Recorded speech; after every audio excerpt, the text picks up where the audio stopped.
একটা ক্যান্সার যেটা নিয়ে অনেক নারী ভয় পান, কিন্তু জানেন কি এই ক্যান্সার অনেকটাই প্রতিরোধ করা সম্ভব। আর এর সঙ্গে জড়িয়ে আছে মাত্র 3টি অক্ষর, HPV। কিন্তু দাঁড়ান, HPV মানে কি ক্যান্সার? একদম না। আর এই ভুল ধারণাটাই আজকের ভিডিওর প্রথম বিষয়। আজ মাত্র 3 মিনিটে জানবো HPV কি, কোন লক্ষণগুলো অবহেলা করবেন না, আর কিভাবে জ্বরের মুখের ক্যান্সারের ঝুঁকি কমানো যায়। চলুন শুরু করি।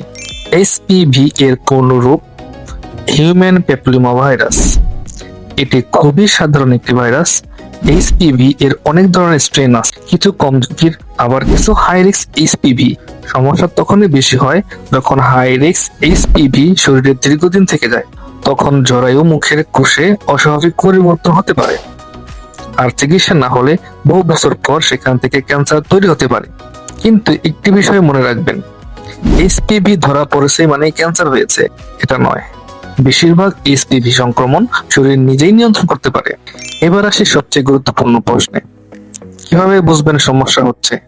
এখানে একটি গুরুত্বপূর্ণ বিষয় আছে, জ্বরের মুখের ক্যান্সারের আগের ধাপে অনেক সময় কোনো লক্ষণই থাকে না। তাই শুধু লক্ষণের অপেক্ষা করা ঠিক নয়। তবে অস্বাভাবিক কিছু হলে অবহেলা করবেন না, যেমন মাসিকের মাঝখানে অস্বাভাবিক রক্তচাপ, সহবাসের পর রক্তপাত, মেনোপজের পর আবার রক্তপাত, অথবা অস্বাভাবিক স্রাব ও দীর্ঘস্থায়ী পেলভিক ব্যথা। এই লক্ষণগুলো অবহেলা করবেন না। এসব হলে আতঙ্কিত হবেন না, কিন্তু চিকিৎসকের পরামর্শ নিন, কারণ এসব লক্ষণ অন্য অনেক কারণে হতে পারে। এখন আসছে এমন একটি বিষয় যেটা অনেকেই জানেন না, লক্ষণ না হলেও স্ক্রিনিং গুরুত্বপূর্ণ। কারণ প্রি ক্যান্সারিয়াস পরিবর্তন অনেক সময় কোনো লক্ষণ ছাড়াই থাকতে পারে। স্ক্রিনিং এর উদ্দেশ্য হলো ক্যান্সার হওয়ার আগেই অস্বাভাবিক পরিবর্তন খুঁজে বের করা। তাই নিজের বয়স ও ঝুঁকি অনুযায়ী দেশের গাইডলাইন অনুসরণ করে সার্ভিক্যাল স্ক্রিনিং সম্পর্কে চিকিৎসকের পরামর্শ নিন। আর HPV ভ্যাকসিন, এটা কি সত্যি গুরুত্বপূর্ণ? হ্যাঁ, HPV ভ্যাকসিন সার্ভিক্যাল ক্যান্সার প্রতিরোধের অন্যতম গুরুত্বপূর্ণ উপায়। বিশেষ করে ভাইরাসের সংস্পর্শে আসার আগেই টিকা নেওয়া সবচেয়ে কার্যকর। WHO 9 থেকে 14 বছর বয়সী মেয়েদের HPV ভ্যাকসিনেশন বিশেষভাবে অগ্রাধিকার দেয়।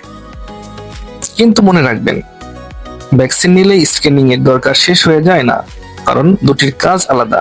তাহলে আজকের ভিডিও থেকে শুধু 5টি কথা মনে রাখুন। 1. HPV মানে ক্যান্সার নয়। 2. দীর্ঘদিনের হাই রিস্ক HPV সংক্রমণ ঝুঁকি তৈরি করতে পারে।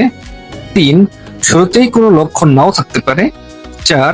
অস্বাভাবিক রক্তপাত বা অন্য সতর্ক সংকেত অবহেলা করবেন না। 5. HPV ভ্যাকসিন এবং স্ক্রিনিং দুটি গুরুত্বপূর্ণ। ক্যান্সারের নাম শুনে ভয় পাওয়ার চেয়ে সঠিক তথ্য জানা অনেক বেশি গুরুত্বপূর্ণ, কারণ সময় মতো সচেতনতা অনেক বড় সমস্যা প্রতিরোধ করতে পারে।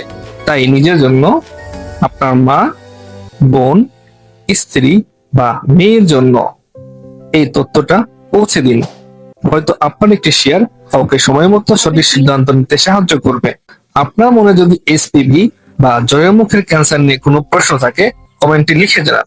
ভিডিওটি উপকার মনে হলে লাইক দিন, পরিবারের সঙ্গে শেয়ার করুন। আর এমন বিজ্ঞান ভিত্তিক স্বাস্থ্য তথ্য সহজ ভাষায় পেতে মোস্তফা হেলথ সলিউশন চ্যানেলটি সাবস্ক্রাইব করুন। আল্লাহ হাফেজ। সুস্থ থাকুন, সচেতন থাকুন।